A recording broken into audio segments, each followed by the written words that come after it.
Shalom jemaat yang dikasihi Tuhan. Kita bersyukur Tuhan mengasihi kita dan memberikan kita kesempatan untuk hidup sampai saat ini. Ini semua adalah anugerah dan kebaikan Tuhan kepada kita masing-masing. Karena itu seharusnya kita terus bersyukur kepada Dia, mencari Dia, mengutamakan Dia dalam apapun situasi dan kondisi yang kita hadapi. Saudara sekalian, hari ini kita akan mempelajari satu bagian dari firman Tuhan. Silakan saudara membuka Alkitab atau Alkitab dalam elektronik. Kitab 1 Yohanes pasal 1 ayat 5 hingga ayat yang ke-10. Kitab 1 Yohanes pasal 1 ayat 5 hingga ayat yang ke-10.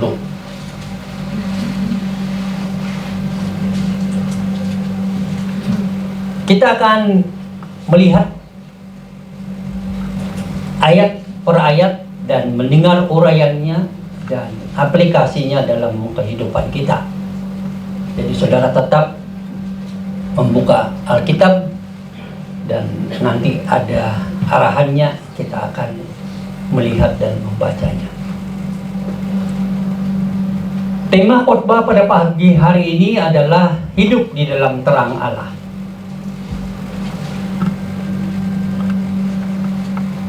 Saudara tahu apa artinya percaya kepada Allah, tapi kadang lupa bagaimana hidup sebagai orang yang percaya kepada Allah. Di satu sisi kita bangga, kita mengenal Tuhan, kita bangga karena kita mengikuti kegiatan-kegiatan rohani, dan banyak lagi terkait dengan kerohanian yang kita banggakan.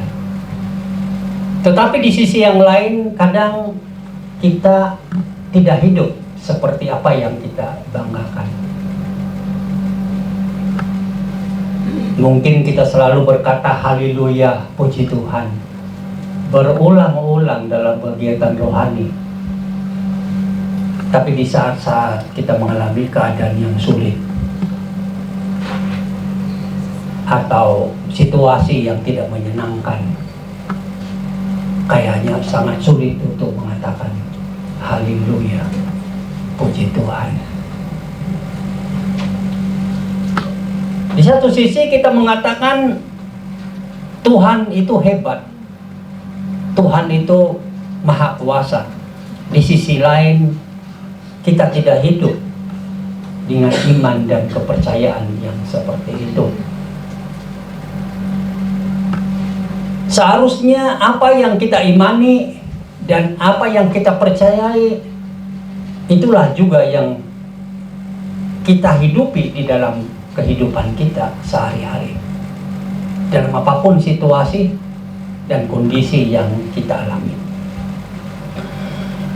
Di dalam firman Tuhan ini, 1 Yohanes pasal 1 ayat 5 hingga ayat 11, kita memperhatikan ayat 5. Firman Tuhan berbunyi demikian. Dan inilah berita yang telah kami dengar dari Dia, dan yang kami sampaikan kepada kamu. Allah adalah terang, dan di dalam Dia sama sekali tidak ada kegelapan. Apa sebenarnya yang Tuhan mau katakan kepada kita melalui ayat ini? Yang Tuhan mau sampaikan kepada kita adalah Tuhan yang kita imani itu murni. Tuhan yang kita imani itu sempurna. Tuhan yang kita imani itu kudus. Tidak ada kegelapan di dalam Allah, atau tidak ada dosa di dalam Allah. Di dalam ayat firman Tuhan yang lain ada juga yang mengatakan Hendaklah kamu kudus sebab Allah itu kudus. Itu berarti kita mengerti Allah kita itu murni, Allah kita itu sempurna, Allah kita itu kudus. Allah kita tidak ada kaitan dengan segala dosa di dalam dunia ini. Dan Allah kita tidak bersetuju dengan apapun dosa. Sebaik apapun mungkin akibat dosa itu menurut pandangan manusia, tetapi di mata Allah yang kudus itu adalah dosa.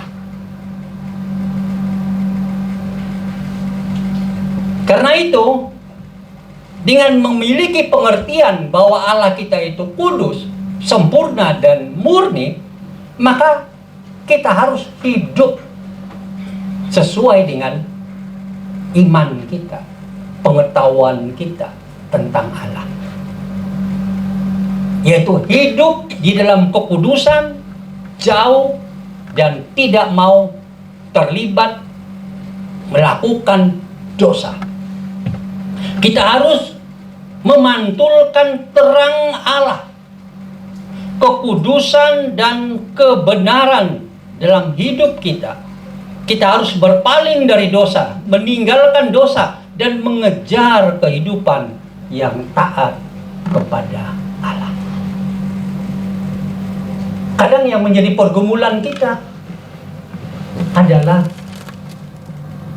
ketaatan kepada Allah. Kita tahu Tuhan itu kudus, murni dan sempurna. Kita tahu ajaran firman-Nya itu iya dan amin, benar dari Tuhan adanya, bukan ciptaan dan karya manusia, ajaran dari Tuhan sendiri. Kita tahu itu. Tapi yang menjadi masalah adalah ketaatan kita itu cacat.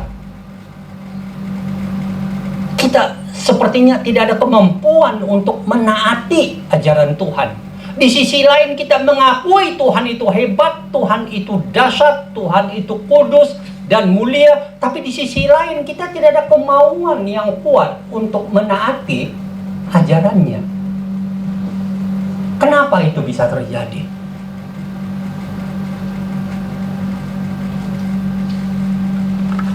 Masalah itu terjadi karena persekutuan kita dengan Tuhan itu tidak harmonis. Oh ya, kita mengaku kita adalah anak-anak Tuhan karena sudah percaya kepada Dia. Kita adalah pengikut Tuhan karena sudah percaya kepada Yesus. Kita adalah anak-anak Tuhan karena kita sudah percaya kepada Yesus. Tapi masalahnya, kenapa kok sulit sekali menaati ajaran-ajarannya?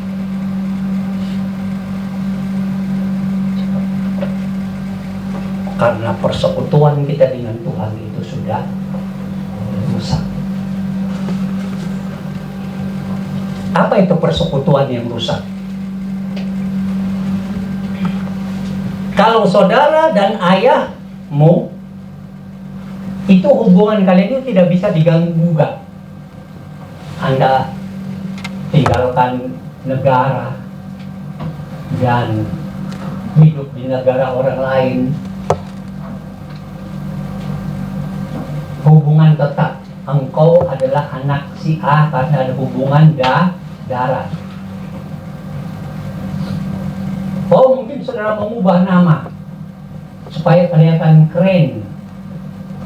Yang tadinya ada Jawa-Jawanya, ada Indonesia-nya, jadi ke baratan bunyinya.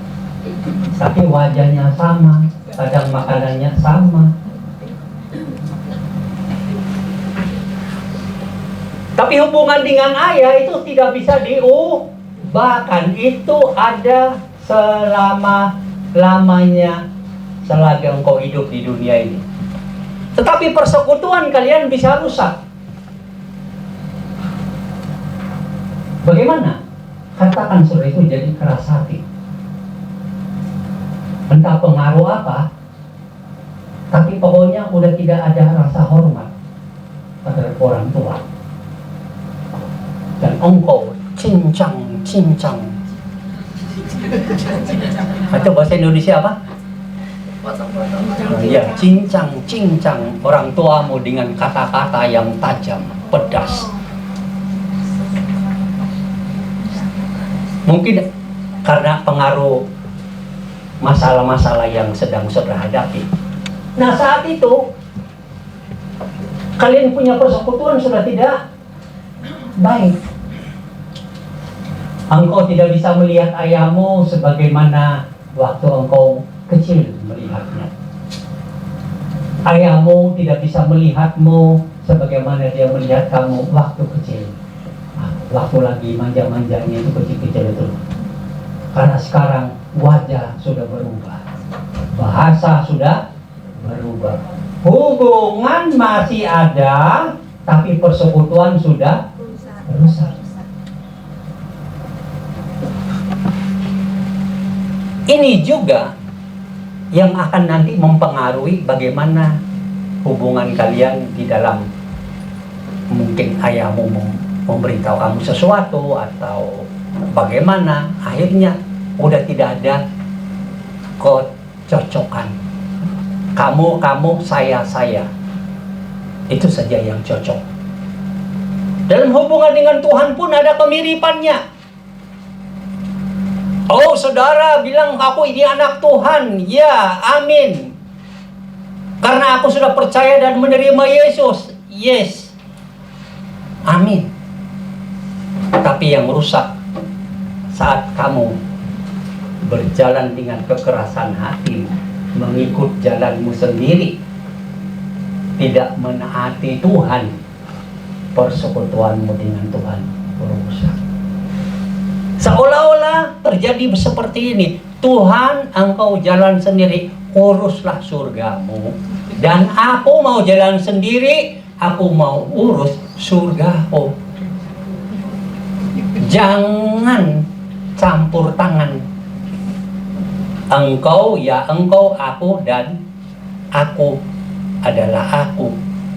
Mungkin tidak sekasar itu bahasanya, tetapi pikirannya sudah tidak mau memikirkan Tuhan. Sikapnya sudah seperti mengikuti keinginan sendiri, cita-citanya. Oh, Tuhan jauh sama sekali. Ajaran-ajaran Tuhan engkau tahu, tapi engkau tidak peduli. Acuh tak acuh terhadap firman Tuhan. Sepertinya firman Tuhan itu bukan dari Tuhan. Ditaati, oke. Tidak ditaati, oke.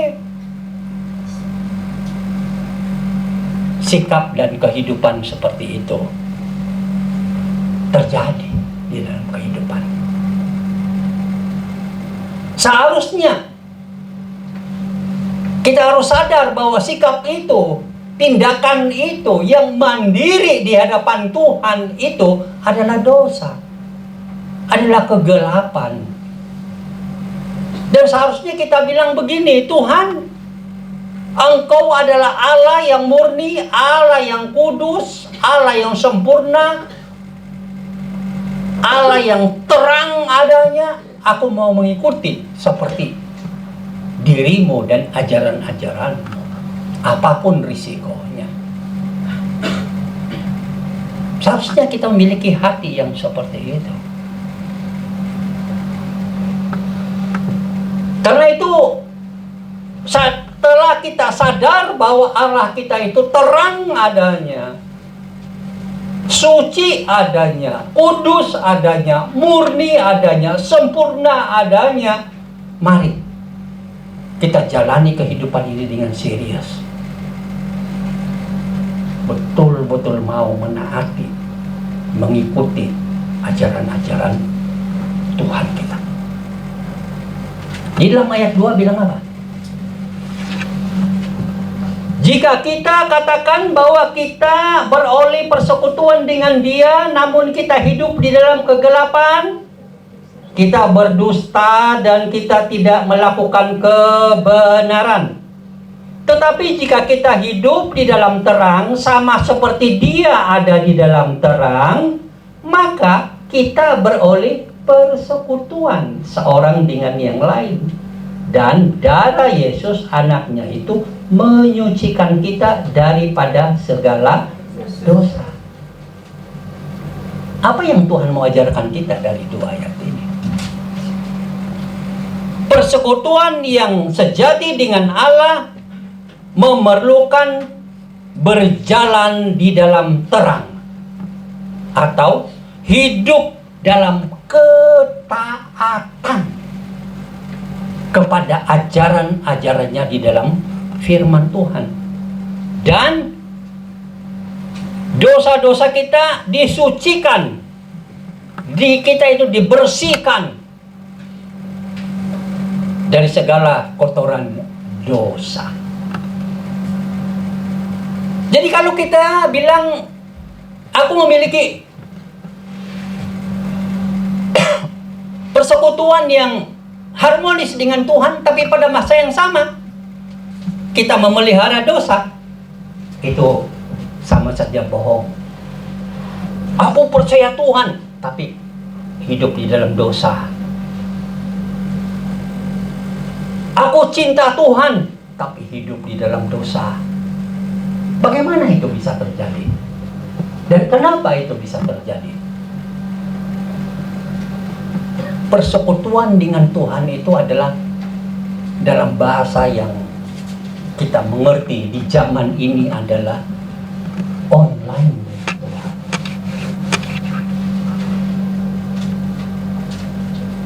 Kalau saudara membuka Facebook, TikTok, sudah harus online atau tidak? Online, entah dengan datamu atau wifi-mu. Tapi kalau tidak, tidak ada koneksi. Begitupun yang dimaksudkan dengan persekutuan ini. Kalau persekutuanmu dengan Tuhan rusak karena hidup di dalam kegelapan atau ada banyak dosa yang engkau pelihara dan lakukan, maka online-mu dengan Tuhan itu sudah tidak ada koneksi.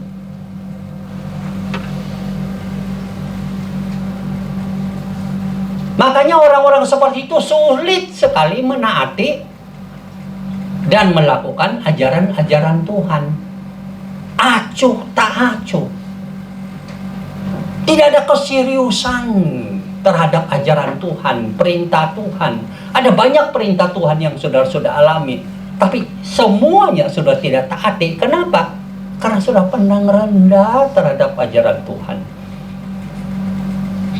Anda tidak respect ajaran Tuhan. Seperti saudara itu sudah tidak respect ajaran orang tua saudara karena persekutuan kalian sudah rusak. Apapun mutiara kata yang diberikan oleh orang tua, sudah tidak berarti. Hanya karang-karang kelikil-kelikil kotor. Begitu. Itu yang bisa terjadi juga dengan kehidupan kita kalau kita sudah tidak ada persekutuan yang indah dengan Tuhan karena dosa-dosa banyak yang kita lakukan dan kita pelihara.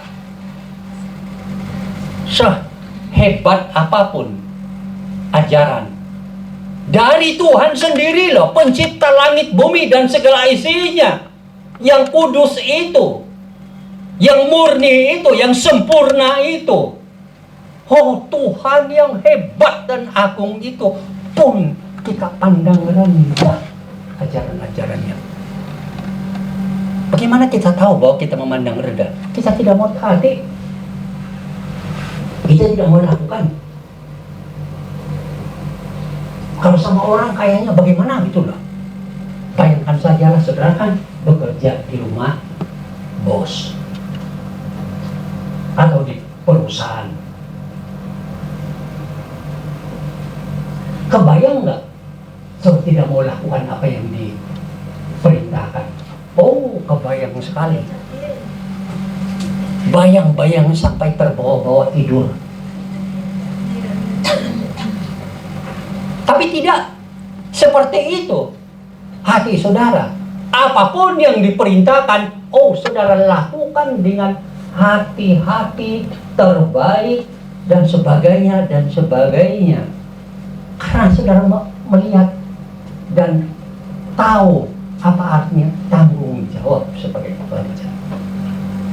Seharusnya demikianlah hubungan dan persekutuan kita terhadap Tuhan, bukan? Kita tahu siapa Tuhan kita. Apa yang diajarkan, apa yang diperintahkan, kita mau lakukan. Sesulit apapun, kita mau lakukan. Karena ajaran Tuhan, firman Tuhan, perintah-perintah Tuhan itu lebih tinggi nilainya daripada apapun ajaran-ajaran di dunia ini. Semua ajaran manusia akan berlalu dan tiada lagi. Tapi ajaran Tuhan akan saudara bawa sampai di surga dan hidup bersama-sama dengan Allah selama-lamanya. Berapa lama? Selama Allah hidup, selama itulah kita hidup bersama-sama dengan Dia. Hebat nggak? Hebat. Bersyukurlah saudara yang sudah terdaftar di surga. Akan hidup dengan Allah selama-lamanya, selama Allah hidup. Jangan pilih neraka, saudara. Menderita selama-lamanya. Berapa lama neraka itu ada? Selama Allah hidup, selama itulah hukuman neraka ada. Nah, berapa lama itu? Aduh, kebayang nggak kalau menderita terus? Ya, sama teman-temanmu lah, yang iblis, yang setan itu, disitulah menderita selama-lamanya. Jadi di neraka tidak ada tertawa, yang ada adalah tangisan. Dan itu tidak ada titiknya. Walaupun ada guyon, orang cerita, guyon aja, guyon ya, dia tiba-tiba masuk ke neraka, dia bilang. Terus dia lihat, loh, semua orang kok pada santai-santai semua. Kenapa kok dia bilang kan neraka itu kan menderita selama-lamanya. Loh, tapi ini kok semua pada tenang-tenang saja. Dia tanya lah itu setan di sana. Kenapa ini? Kok semua pada santai-santai kan? Menurut dia itu kan setannya kan algojo di neraka. Ajaran nggak bener lah itu.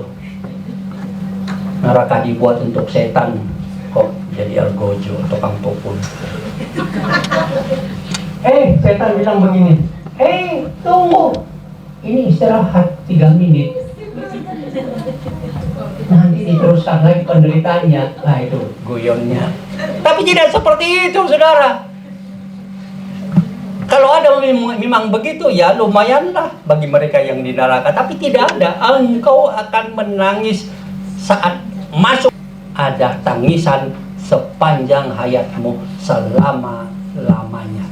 Sekekalnya Allah, sekekal itulah hukuman neraka itu. Dan pilihlah sekarang. Engkau tidak mau ikut Tuhan baik-baik, engkau tidak mau taat Tuhan baik-baik, bayangin itu. Loh, kenapa berani-berani tidak mau taat Tuhan? Siapa itu Tuhan? Memangnya orang yang bisa diurus dan diatur-atur? Jangan main-main di hadapan Tuhan. Kita harus memeriksa kehidupan kita dan memastikan bahwa tindakan kita selaras dengan pengakuan iman kita. Aku percaya kepada Tuhan dan firman-Nya, kehidupan kita selaras. Nggak bisa bertentangan. Kita harus mengakui dosa-dosa kita dan menggandakan kuasa pengorbanan mengandalkan kuasa pengorbanan Yesus untuk membasuh dan mengubah kita. Jadi yang membuat persekutuan kita dengan Tuhan itu rusak, sehingga kita tidak lagi bisa dan mau menaati Tuhan, itu adalah hidup kegelapan, hidup dalam dosa. Apapun bentuk dosamu. Kira-kira dalam pikiranmu, dosa apa yang selalu datang? Ayo, tidak perlu ngomong, pikir. Apa yang selalu datang di pikiran saudara kalau berkaitan dengan dosa? Ada nggak pikiran jahat terhadap orang lain? Ada pikiran yang kotor? Bagaimana kotornya, Pak? Tidak tahu.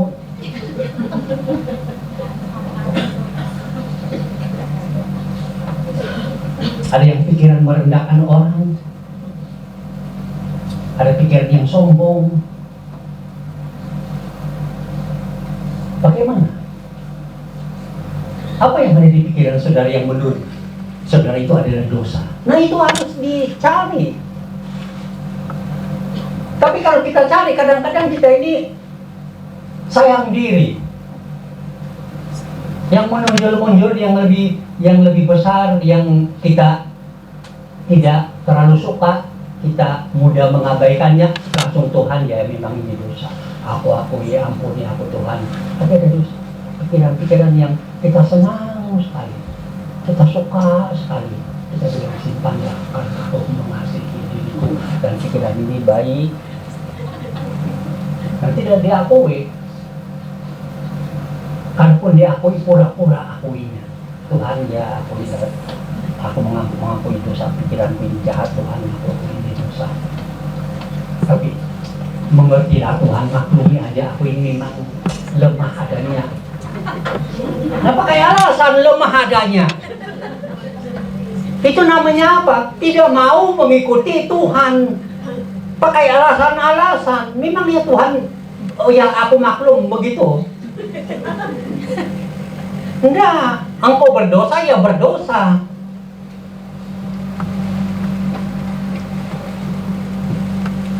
Akui. Supaya dosa diampuni, persekutuan kita dengan Tuhan baik. Saat baik persekutuan kita dengan Tuhan, kita sepertinya jalan sama-sama dengan Dia. Apa itu jalan sama-sama Tuhan? Atau online sama Tuhan? Mau dengar ilustrasi? Bayangkan, dan apakah saudara masih ingat ketika saudara pacaran?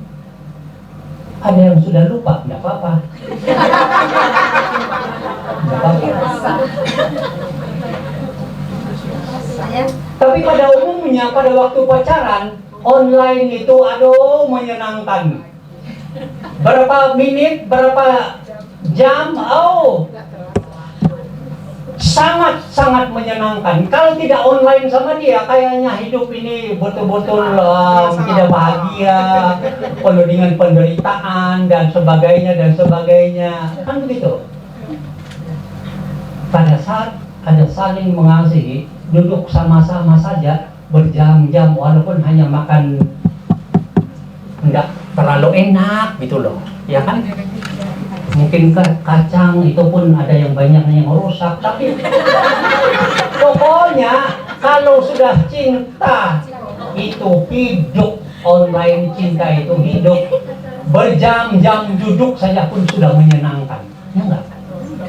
Kadang apa saja yang disuruh, aduh mantap dan sebagainya.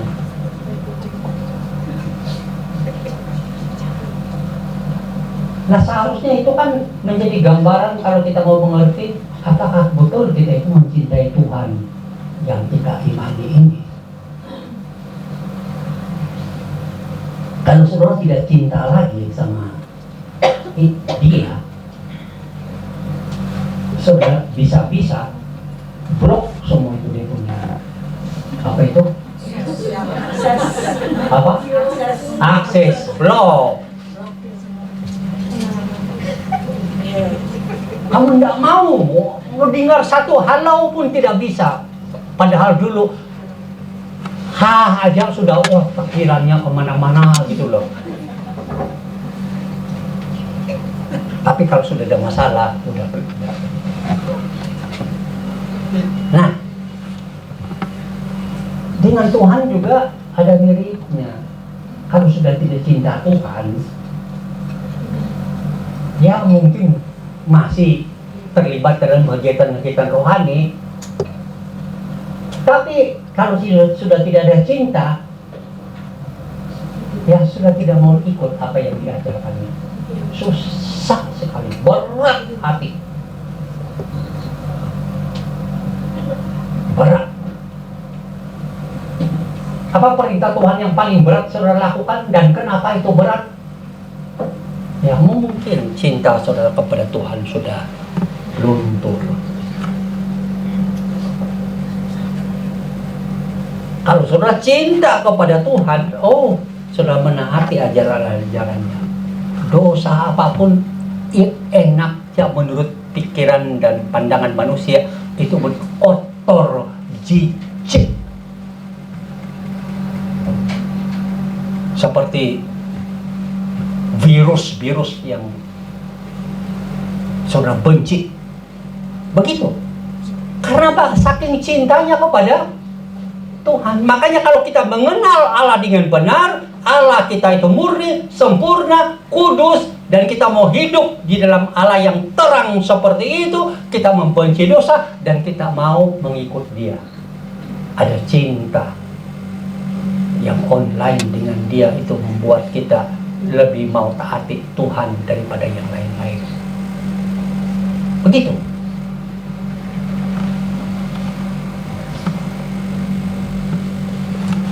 Ayat 89, jika kita berkata bahwa kita tidak berdosa, maka kita menipu diri kita sendiri dan kebenaran tidak ada di dalam kita. Jika kita mengaku dosa kita, maka Ia adalah setia dan adil, sehingga Ia akan mengampuni segala dosa kita dan menyucikan kita dari segala kejahatan kita. Apa yang Tuhan mau ajarkan kepada kita dari ayat ini?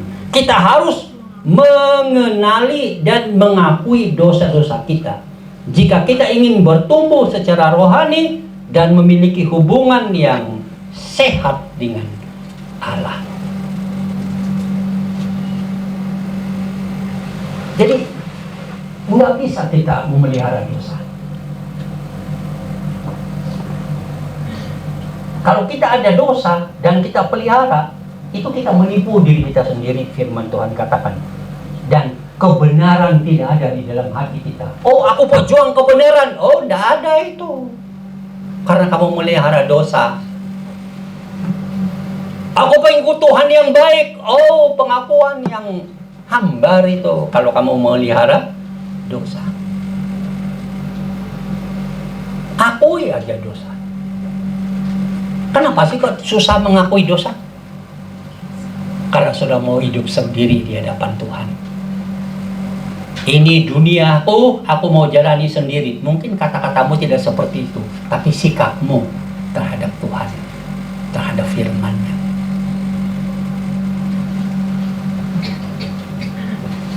Makanya Tuhan kasih jalan keluar.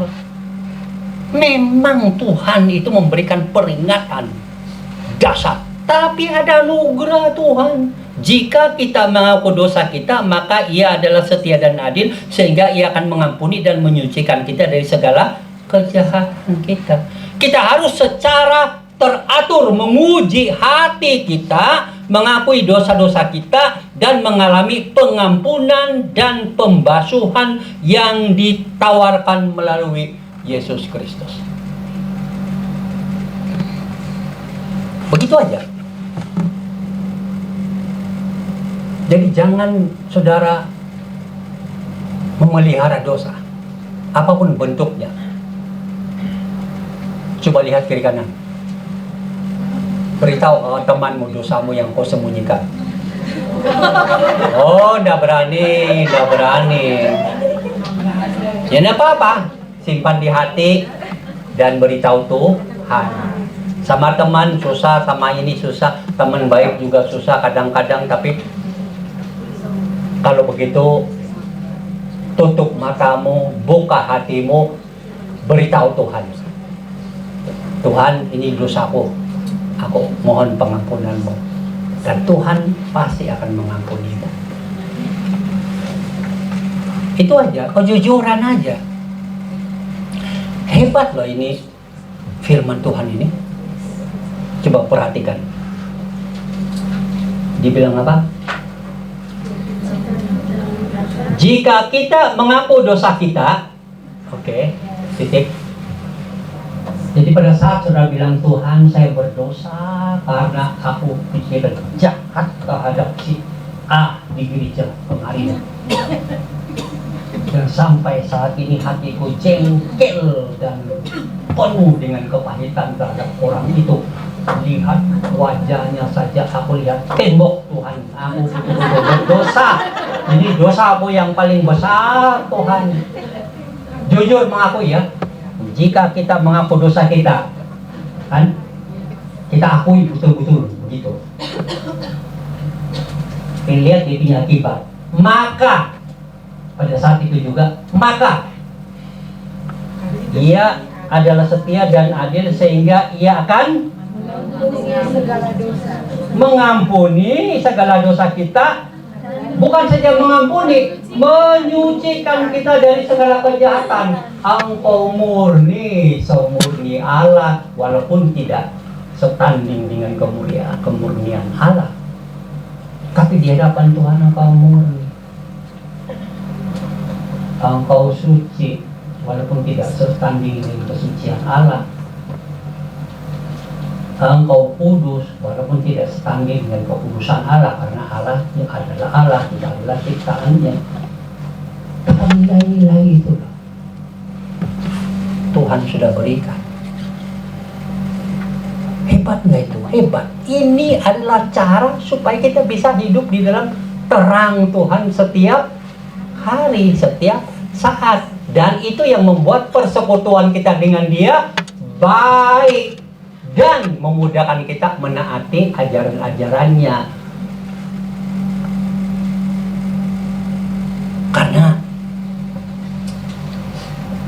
dalam bahasa lainnya kita sudah seperti Allah dalam kapasitas bukan setanding Allah, tapi dalam pengertian pikiran kita mau memikirkan apa yang dikehendaki oleh Allah, mau melakukan apa yang dikehendaki oleh Allah, mau membuang, menolak apa yang dibenci, dikutuki oleh Allah. Kan begitu? Mirip nggak? Ya ada kemiripan, tapi kita bukan Allah. Ingat, ayat 10 terakhir, jika kita berkata, awas, bahwa kita tidak ada berbuat dosa, maka kita membuat Dia menjadi pendusta dan firman-Nya tidak ada di dalam kita. Apa yang Tuhan mau ajarkan dari ayat ini? Apa?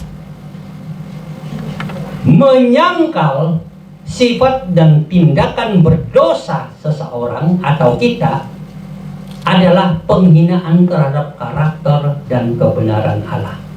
Sekali lagi, menyangkal sifat dan tindakan berdosa kita adalah penghinaan terhadap karakter dan kebenaran Allah.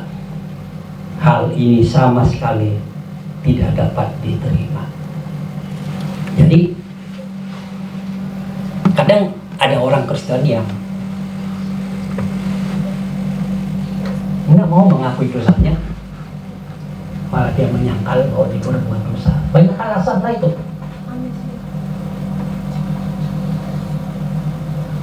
Kalaupun dia mengakui dosanya, tapi tidak benar-benar mengakui bahwa dia yang berdosa, dia kasih ikut-ikut orang. Tuhan, aku marah sama sekali sih. Dan benciku itu betul-betul berkobar-kobar Tuhan. Aku itu dosa. Tapi Tuhan juga harus ingat ya, itu dia yang mulai-mulai. Dia yang dulu-dulu melakukan penghinaan sama saya. Makanya saya ini panas hati. Jadi Tuhan ya panas hati saya itu karena orang itu. Nah itu sebenarnya bukan mengakui dosa. bukan mengakui dosa secara jujur bahwa dia berdosa. Memang ada perbuatan orang lain, tapi kenapa orang lain kan ikut-ikutin? Yang berdosa itu kamu. Aku ya aja ya, memang pikiranku begini-begini kotor dan sebagainya. Aku berdosa, Tuhan ampuni aku. Begitu aja. Itu baru mengakui dosa. Kalau kita itu kan, kalau kita mau libatkan orang sebagai alasan-alasan, itu kan kita tidak mengakui dosa bahwa kita itu berdosa. Atau kita menyimpan saja dosa dalam hati, biar saja di dalam. Kita pelihara lagi, siram dengan dengan air luka batin, gitu kan? Simpan di dalam. Tiap hari memikirkan luka itu, dosa itu, disiram-siram supaya dia tinggal tetap. Aku tidak mau mengampuni pokoknya. Nah itu kan menyiram namanya. Tidak mengampuni itu adalah pupuk terhebat untuk menumbuhkan kemarahan dan dendam-dendammu. Ingat,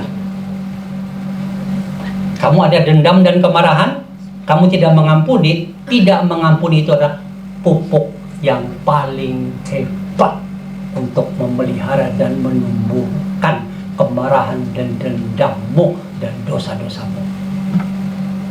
Tidak mengakui dosa di hadapan Tuhan secara jujur adalah pupuk yang paling besar untuk menumbuhkan dosa-dosamu berlipat ganda. Ingat. Jadi dibilang firman Tuhan di sini bahwa kalau kita tidak mengakui dosa, tenang-tenang saja, senyum-senyum saja. Coba senyum.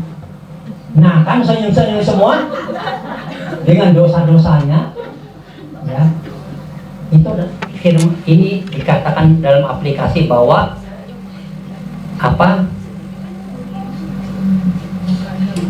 ajaran ini mengatakan bahwa menyangkali sifat dan tindakan berdosa adalah penghinaan terhadap karakter dan kebenaran Allah. Saudara sedang menghina Allah yang saudara imani. Aku percaya kepada Tuhan, amin. Aku percaya kepada Yesus Kristus, amin. Aku mau memuji Tuhan, amin. Aku mau melayani Tuhan, amin. Tapi engkau tidak, engkau memelihara dosa.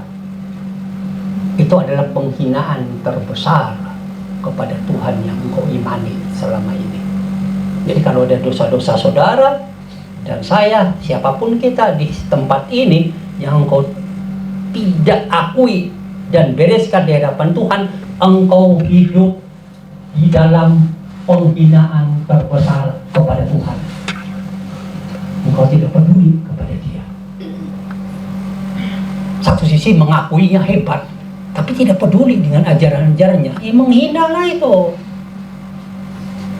Bayangkan kalau menghina teman atau orang kan, ya walaupun tidak baik, tapi ya biasa, tidak ada akibat yang terlalu besar. Tapi kalau saudara menghina Tuhan, pencipta langit, bumi dan isinya, yang bisa menentukan engkau masuk surga dan masuk neraka, bagaimana itu? Berarti kalau ada dosa yang kita lakukan dan kita pelihara apapun bentuknya, dan kita tidak bereskan di hadapan Tuhan, engkau hidup dalam penghinaan kepada Allah. Berapa lama? Selagi engkau memelihara dan melakukan dosa-dosa itu, engkau hidup dalam penghinaan yang besar kepada Allah yang kau imani. Karena engkau tidak bereskan sesuai dengan ajaran Tuhan. Padahal anugerah Tuhan itu hebat. Jika kita mengaku dosa kita, maka Ia adalah setia dan adil, sehingga Ia akan mengampuni dan menyucikan kita dari segala kejahatan kita. Luar biasa anugerah Tuhan. Sudah disediakan kok begini. Tapi yang namanya kadang Bagaimana itu ya? Coba kasih jelas. Kok nggak mau itu loh? Nggak mau bertobat itu kenapa itu? Ada koneksi yang apa di kepalanya atau di hatinya yang mungkin putus urat kah apa? Sarafnya kah apa? Nggak tahu itu.